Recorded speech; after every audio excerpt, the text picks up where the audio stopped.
Good day, students. You are welcome to class. Today we are looking at soil fertility and management.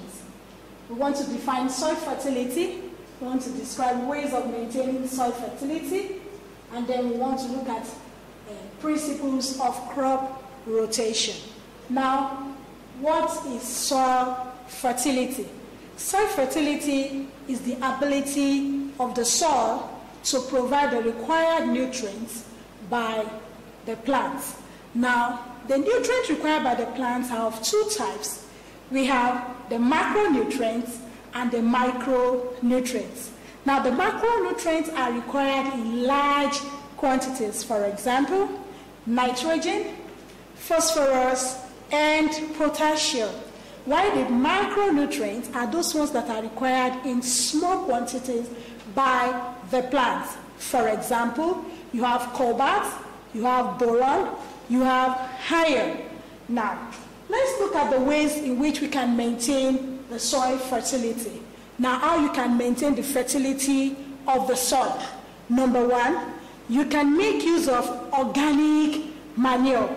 Now, organic manure is all about the remains of plants and animals. And we have three types of organic manure. We have the green manure, we have the farmyard manure, and then we have the compost. Now, the green manure, it's just the green plants that you couple back into the soil to fertilize the soil. While the farmyard manure has to do with the droppings of your animals, the dung of your animals. Here I have with me the dung of pig. Now, some of you might have seen cow dung before. It's just an example of farmyard manure. This also can fertilize your soil. Now, the last one is the compost. Now, the compost is the combination of the farmyard manure and the green manure. Now, the second way in which you can maintain your soil fertility is the use of chemical fertilizer. Now, we have examples of fertilizer. You have this as NPK fertilizer. You can see this, nitrogen, phosphorus, and potassium. Now, we have urea fertilizer. This is also a way in which you can maintain the fertility of your soil. Now, the third way in which you can maintain the fertility of your soil is when you plant cover crops.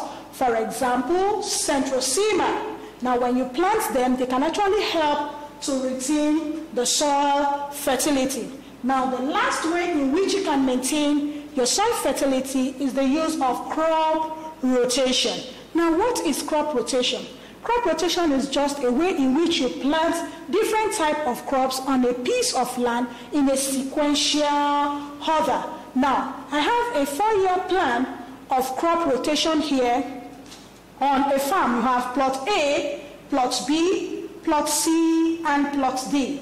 Now, for the first year, second year, third year, and fourth year, this can actually help you to maintain the fertility of your soil. And this will lead us to the third objective, which has to do with the principles of crop rotation. Now, for you to be able to use this as a means of maintaining your soil fertility, you have to observe some principles. Now, number one principle is that shallow crops should be followed by deep-rooted crops. Shallow-rooted crops should be followed by deep-rooted crops. For example, let's look at year one.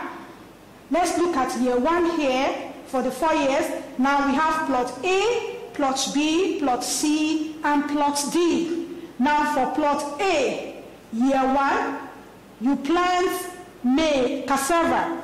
Now, cassava is a deep-rooted crop, while maize is a shallow-rooted crop. So it is not advisable, it's not allowed for you to plant cassava and then the following year you plant yam. No. Now, this has followed the principle shallow-rooted to be followed by deep-rooted, or deep-rooted to be followed by shallow-rooted crop. Now, another principle that is very, very important here is that you must plant leguminous crops. For example, you have yam and melon here. Melon is a leguminous crop. You can see all the leguminous crops in red ink for you to know that it is important, because the leguminous crop will help to fix in nitrogen. And so it is important for you to know this principle also, that it is important and very, very relevant for you to plant leguminous crop.